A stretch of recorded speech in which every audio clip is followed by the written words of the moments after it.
你觉得买房子能抗通膨吗？如果能又是为什么呢？嗨，我是买房阿元，订阅买房阿元，我先祝你老了有房也有钱。我们在上一支影片聊了哦，只是打算住在家里的话，还需要买房子吗？如果你还没看的话，可以看一下。那今天我跟你讨论另一个问题哦，买房子真的能抗通膨吗？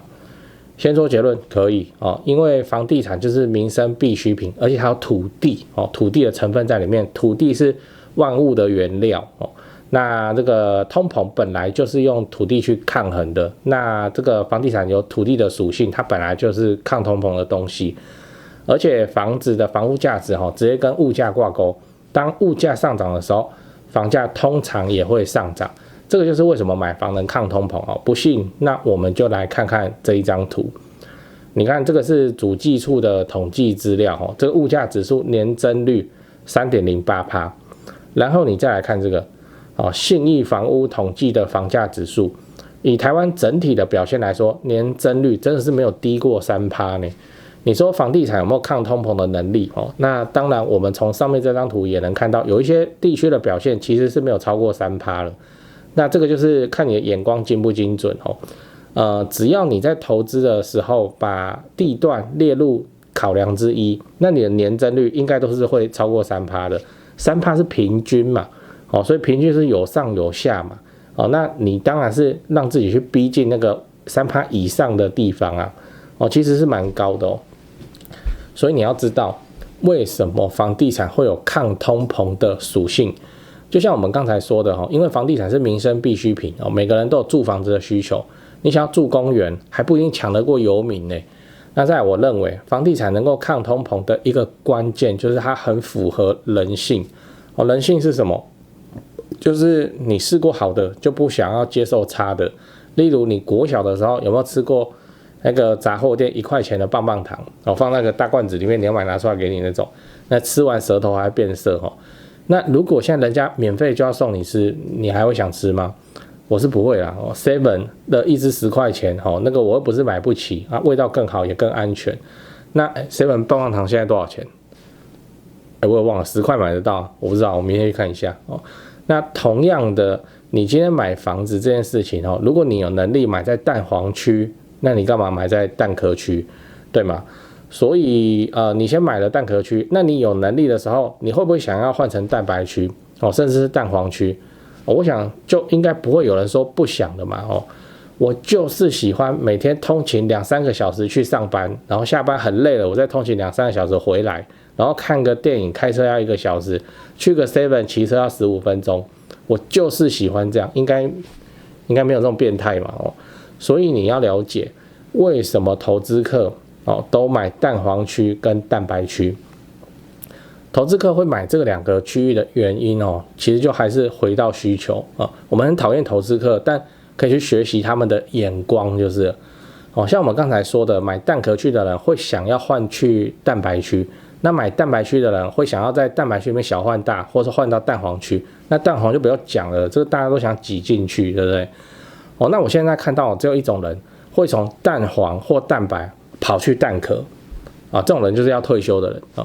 今天呢，他把这个蛋黄区的房子卖掉，假设卖了4000万，然后拿去买蛋壳区的房子，可以不用贷款然后更大间，然后手上一堆闲钱那可以游山玩水过日子在蛋壳区，这个叫做有钱就可以任性不要说每餐你都叫 Uber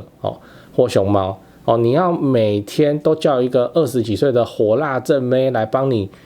打扫房子这个都可以但相对这种人就是极端的少数啊。大部分的人还是想要挤进蛋黄区或是蛋白区，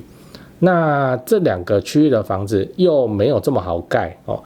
这个时候就是卖方市场自然就是人人都想要，那这就是投资的好物件嘛那讲完了，我们整理一下，我们今天聊了买房子能抗通膨吗？我先跟你分享了主计处的统计，台湾的物价指数年增率是 3.08%， 而信义房屋统计的房价指数台湾的年增率是从来没有低过 3%， 代表说如果你手上有房子的话，那你就是抗通膨有成那我也跟你分析了，房地产之所以能够抗通膨，是因为人性。人性就是你用过好东西就不想要继续用烂的哦，那你吃过10块钱的棒棒糖，你就不会想要去吃1块的哦，尤其是有能力吃得起10块钱棒棒糖的时候。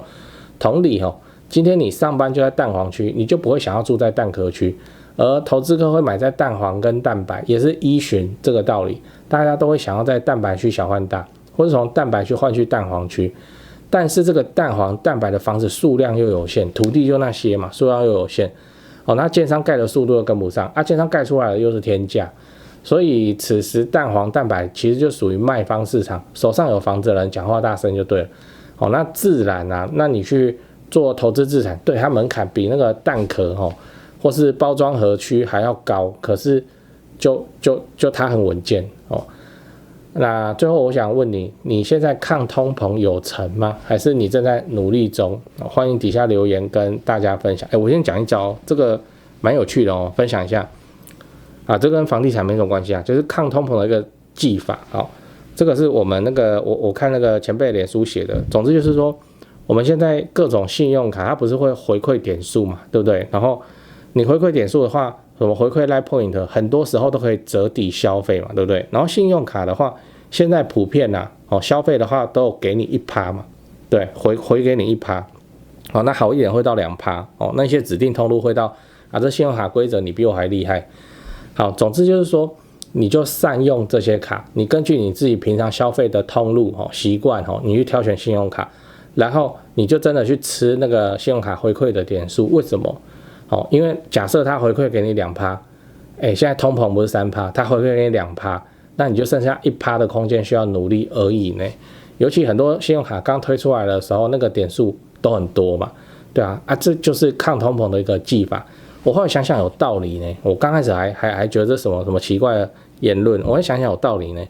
像我现在我上班的时候大概都吃 7 全家比较多，对，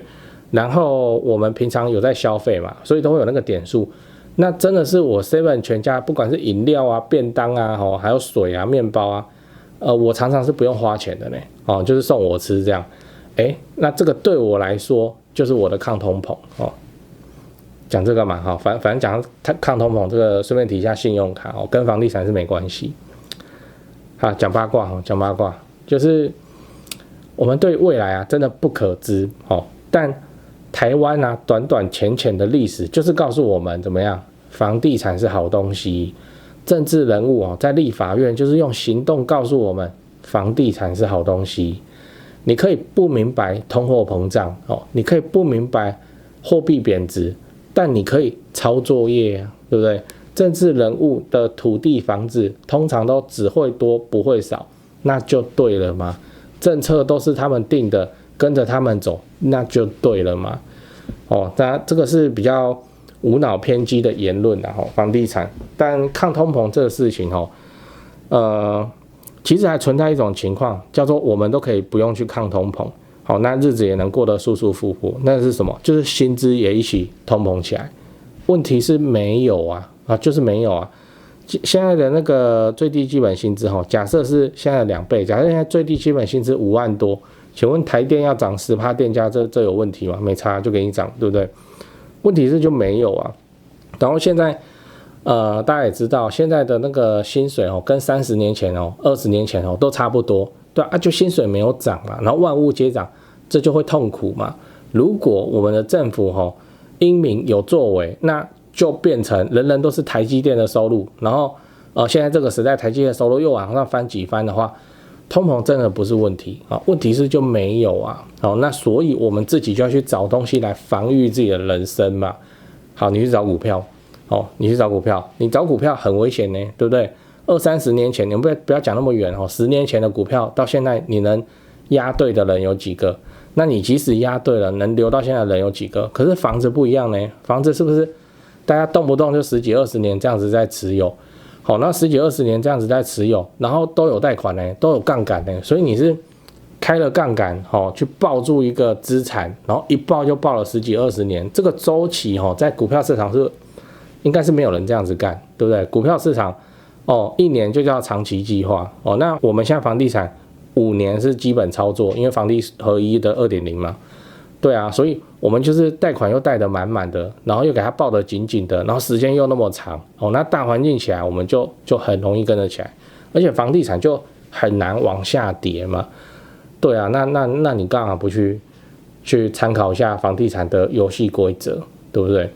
好，我当初就是这样想的，我才开始研究房地产的东西，好，然后就一直就到现在。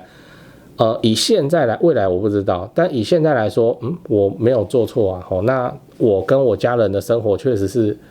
肉眼可见的越来越好，那这有什么不好的，对不对？好，跟你分享台湾人有多爱买房子，我想不需要我来说明哦。最后我分享一下我的一些心得给你了，因为太多人私讯问了，那干脆拍成影片。先说结论哦，买房置产是为了老了有房也有钱，不是为了短期炒作哦。现在短期炒作赚不到什么钱哦，你不要搞错了。那置产就是来配合政府的社会住宅政策，你就做个好房东，一直出租合法报税哦。我的心得哦，第一个，不要爱上你要用来置产的房子，你是要置产欸，不是要买来当传家宝的哦。只要整洁干净、好出租，整理到出租给人家问心无愧，这样就可以了。重点是好出租哦，不是你喜欢哦。好出租的房子比自己喜欢要重要太多了。第二点，不要用自住的眼光来挑选你要出租的房子啊，就你是要出租你不要自己住哈。所以什么高楼层啊、有景观啊，其实这种条件是很好，但它没办法让你的租金多收1万块、2万块啊。租金租的是行情跟你房子的总价没什么关系。那3房平车就是3房平车的租金行情，2房没车位就是2房没车位的租金行情。所以你打定主意你是要自产，那你更好的选择是你看中一个社区，那个社区里面的什么低楼层啊、面中庭啊这种房子，因为同个社区高楼层同样的房型你跟它租金差不到3000块。可是你买的总价可以便宜个100万以上，那投报自然会高人家很多嘛。自产就是选这个才比较合理。等一下，你是不是想要反驳我？好，那你就去挑高楼层有景观，那总价比人家买超过贵100万，然后跟低楼层面中庭的包租公收其实差不多的租金都可以你爽就好。第三点，非常具有潜力的房子往往都很反直觉可是那个才是好东西。也就是说，好的自产物件就中古电梯大楼那个室内又脏又乱，漏水壁癌直接起来，其实这种我们最喜欢了。反正总归都是要花钱整理的嘛，不如屋主你就不要整理，你就卖我便宜，让我们自己整理就好了。真的我们认为的好东西其实带你去看你都不敢买。我们看到广告里面写什么全新整理，这个就兴趣就少了80%。这个要讲不完啊。总之就是说，自产物件它其实都是反直觉的，它的卖相都不好就是因为它卖相不好，因为它烂，所以它总价才低，它总价低，投报才高那新手很容易不小心去买到那种贵松松的漂亮房子，那变成说它有涨没错啦，可是它涨的空间也不大那老鸟大概都买好地段没整理的烂房子，什么屋龄20几年然后漏水又壁癌就 OK 啊这个没办法训练这是心魔你只能够自己真枪实弹去练习几次你就会懂了，就跟我当初一样那像我们现在看到屋况不够烂，我就觉得很可惜你要自产，你就是要总价低嘛。同一个社区里面总价低的房子往往都是那没整理条件不好什么低楼层、面中庭那自住客门一打开，他乱糟糟的，他就摇摇头不喜欢。可是自产客杀杀价就买下来，再花几十万整理到 IKEA 风该换的都换，都整理到问心无愧，然后长期出租，其实它投报率更好这个就是我说适合自产的房子它乍看之下它都很反直觉以上我的赖最常被问就这3点所以就第一个，不要爱上你是要用来自产的房子；第二个，不要用自住的眼光来挑房子第三个，适合自产的房子它都很反直觉最后我看好高雄你看我影片那么久，你也知道高雄超棒，高雄不止台积电，未来的影片我也会陆陆续续介绍各项重大建设。自产高雄就找台湾房屋美术之星店，因为我跟店长配合超久了那非常的尽心负责，那他们也有长期合作的装潢、整理、出租反正自产高雄我就推荐台湾房屋美术之星店。